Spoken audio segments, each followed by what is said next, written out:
Hello everyone. आज हम पढ़ेंगे प्लांट ब्रीडिंग, जिसके अंदर हम प्लांट ब्रीडिंग के aim, objective and basic steps of plant breeding. सबसे पहले देखेंगे कि इसका कंटेंट क्या है। What is plant breeding and what is need of it. Aim of plant breeding, objective of plant breeding, basic steps of plant breeding. Plant breeding definition जान लेते हैं कि डेफिनेशन क्या होती है।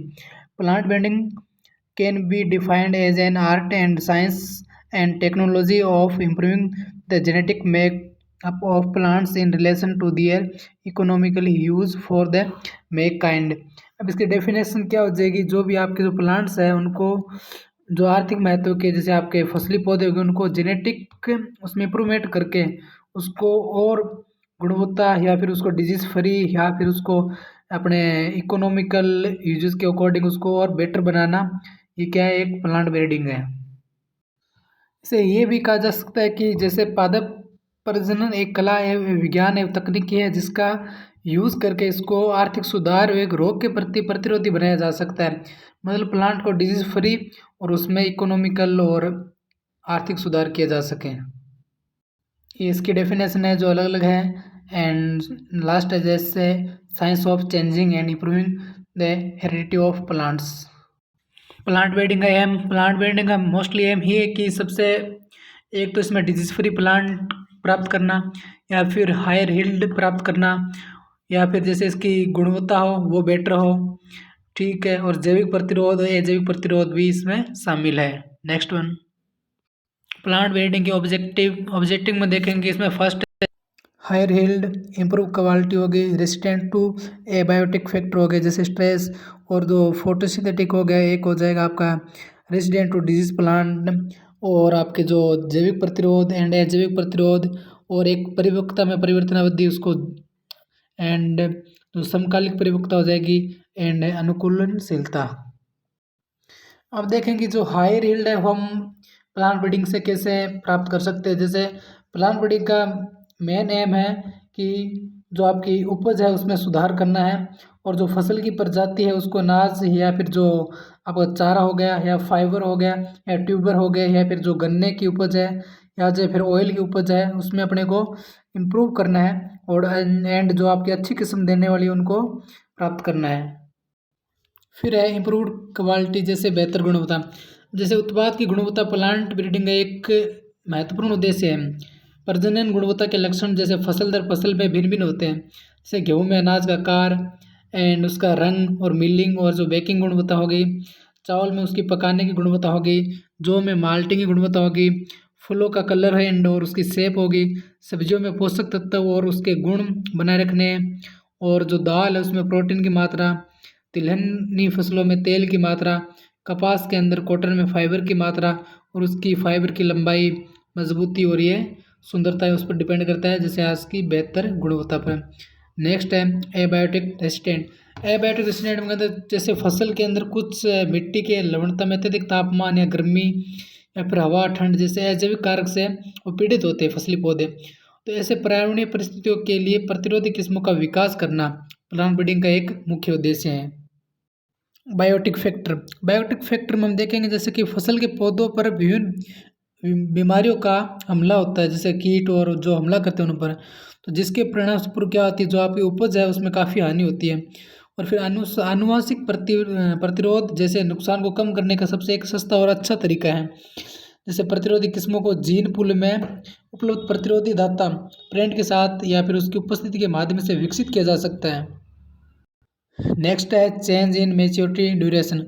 अब जो आपकी फसल है उसकी मेच्योरिटी ड्यूरेशन में चेंज करके भी हम इसमें परिवर्तन ला सकते हैं। जैसे फसल के जल्दी जल्दी परिपक्व होने के कई फायदे हैं इसके अंदर, जैसे कम फसल प्रबंधन अवधि एवं कम कीटनाशक स्प्रे की आवश्यकता होती है।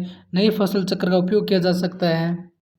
फसल क्षेत्र का विस्तार भी किया जा सकता है। जैसे अपने कपास की परिपक्वता अवधि उसकी 270 दिन, तो 270 दिन से घटाकर उसकी कर दी 170 दिन। और जैसे अरहर में 270 दिन से घटाकर 120 दिन कर दी गई है। और जो शुगर केन में 370 दिन से घटाकर 270 दिन कर दी गई, ताकि वो जल्दी मेच्योर हो सके। नेक्स्ट है टॉक्सिक सब्सटेंस। अब जैसे विषैले पदार्थ होते हैं कुछ फसल में, उनका क्या करना है। जैसे विषैले यौगिक से मुक्त किस्मों का विकास करना आवश्यक है। कुछ फसल को जैसे मानव उपयोग के लिए सुरक्षित बनाने के लिए उसके अंदर अपने उदाहरण लेते हैं, जैसे खेसरी दाल में न्यूरोटॉक्सिन जो लेथुरिन और सेटिवम्स को हटाना, ये एक प्लांट ब्रीडिंग का एक मुख्य उद्देश्य है। जो अपने न्यूरोटॉक्सिन होता है वो क्या कहते हैं, जैसे अपने खेसरी दाल उसके निचले पार्ट्स होते हैं उसके अंदर पक्षघात का कारण बनता है। और ब्रेसिका से इरुसिक एसिड को हटाना जो मानव स्वास्थ्य के लिए क्या एक हानिकारक टॉक्सिन है। और कपास के बीज में गोसिपोल को हटाना, ये सब मानव के उपयोग के लिए हानिकारक है, तो उनको हटाना एक प्लांट ब्रीडिंग का मुख्य उद्देश्य है। नेक्स्ट है समकालिक परिपक्वता। इसके अंदर जैसे एक समय में अंदर एक ही फसल की प्रजाति के अंदर परिपक्वता को ये इंडिकेट करता है, जिसके अंदर अपने मूंग हो गया, लोबिया और अरंडी एंड कपास जैसी फसलों को ये उसमें ये गुण वांछनीय हैं। अब कई बार फसल की कटाई के लिए अपने तोड़ाई की आवश्यकता होती है, कुछ फसलों को काटने के बजाय उनको तोड़ा भी जाता है। नेक्स्ट है अनुकूलशीलता। अब जो अनुकूलशीलता है वो एक किसका इम्पोर्टेंट पार्ट्स है, जैसे कुछ किस्म की फसलें हो गई उनको ये प्लांट ब्रीडिंग अंदर एक काफ़ी हेल्प करते हैं। जैसे plant breeding become it's help फसल उत्पादन की संतुलन को बनाए और उसको अलग अलग मौसम या फिर अलग अलग क्षेत्रों के हिसाब से उसको बनाए रखना और उसके अकॉर्डिंग प्लांट ब्रीडिंग को फसली पादपों में सुधार करना। ये थे प्लांट ब्रीडिंग के मुख्य ऑब्जेक्टिव या मेन ऑब्जेक्टिव। अब हम देखेंगे प्लांट ब्रीडिंग के बेसिक स्टेप्स क्या क्या हैं। Basic steps of plant breeding. Basic step है collection of variability, evolution and selection of parents plants, cross hybridization among the selected plant, and selection and testing of super recombination, testing, release and commercialization of new cultivation। First देखेंगे कि जो आपकी collection है या परिवर्तन का संग्रह, इसके अंदर क्या होता है, जैसे कुछ वांछित गुणों की वाली या जो आपके जंगली किस्म की प्रजाति है वह खेत की किस्म की प्रजातियों को एकत्र करना और उनको संरक्षित करना है। जैसे किसी फसल में सभी जीन के लिए सभी जैसे एलील या फिर संपूर्ण कलेक्शन हो गया, या फिर जर्मप्लाज को कलेक्ट करना और जर्मप्लाज का कलेक्ट करके उनको अलग अलग तरीक़ों से कलेक्ट किया जा सकता है। जैसे अपने एक यथा संग्रह हो गया, जैसे मतलब जो वन और प्राकृतिक भंडार की सहायता से किया जाता है। एक होता है पूर्व स्थिति संग्रह, जिसके अंदर ये वनस्पति उद्यान, बॉटनिकल गार्डन एंड बीज और जो सीड बैंक है उनके माध्यम से भी किया जाता है। फिर है evolution and selection of parents.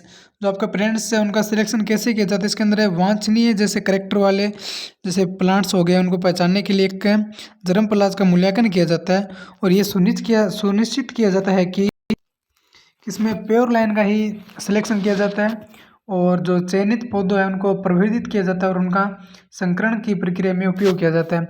उदाहरण के लिए जैसे अपने एक उच्च प्रोटीन वाले प्लांट की फसल का उच्च रोग प्रतिरोधकता वाले पौधे के साथ में संकरण कराने के लिए यूज़ करेंगे। फिर है क्रॉस हाइब्रिडाइजेशन। इसके अंदर क्या है, जैसे अपने मेल गेमेंट या फिर जो नर जनक है उसको रूप में अपने एक वांछित मूल पौधे से परागण का कलेक्ट करेंगे और उनको दूसरे पौधे पर अपने स्प्रे करेंगे और जो क्या होएगा मादा जनक माना जाता है दूसरे प्लांट को। और ये एक पौधे से पराग दूसरे पौधे की कलंग तक पहुंचते हैं, जो एक बहुत ही हार्ड और एक काफ़ी टाइम लेने वाली प्रोसेस है। फिर है selection and testing of super recombination. इसके अंदर क्या होता है, जैसे आपका संकरण के बाद में जो भी आपकी प्रोजेनी प्राप्त होती है उसका क्या क्या मूल्यांकन किया जाता है और जो संयोजन के लिए उसका मूल्यांकन करके फिर उसकी एक रूपता की स्थिति होने तक अपने कई पीढ़ियों तक उसको सेल्फ पोलिनेशन या फिर सेल्फ पोलिनेशन करवाएंगे ताकि उसके करेक्टर आगे अलग अलग ना हो।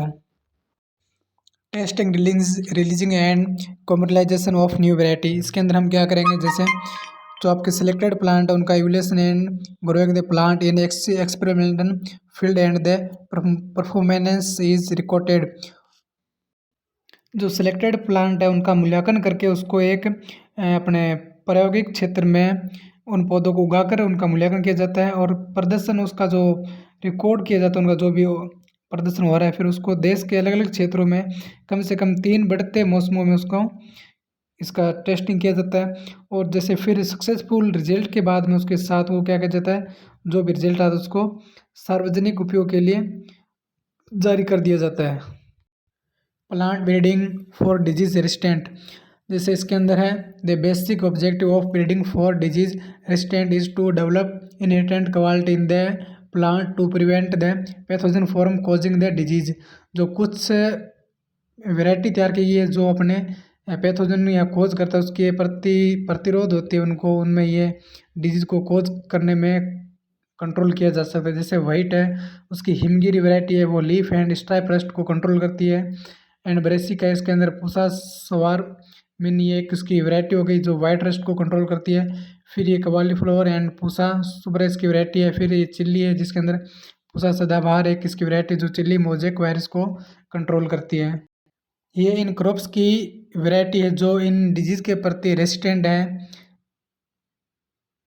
Plant breeding for developing a resistant for अपने इंसेक्ट या पेस्ट, जो कुछ क्रॉप्स है उनकी जो कुछ वैरायटी तैयार की गई है जो क्या करती है एक स्पेशल या कुछ इंसेक्ट को या इंसेक्ट के प्रति रेसिस्टेंट होती है, उनके प्रति प्रतिरोधी होती है। तो आज का हमारा ये टॉपिक कंप्लीट हुआ प्लांट ब्रीडिंग का। आई होप आपको समझ आया होगा।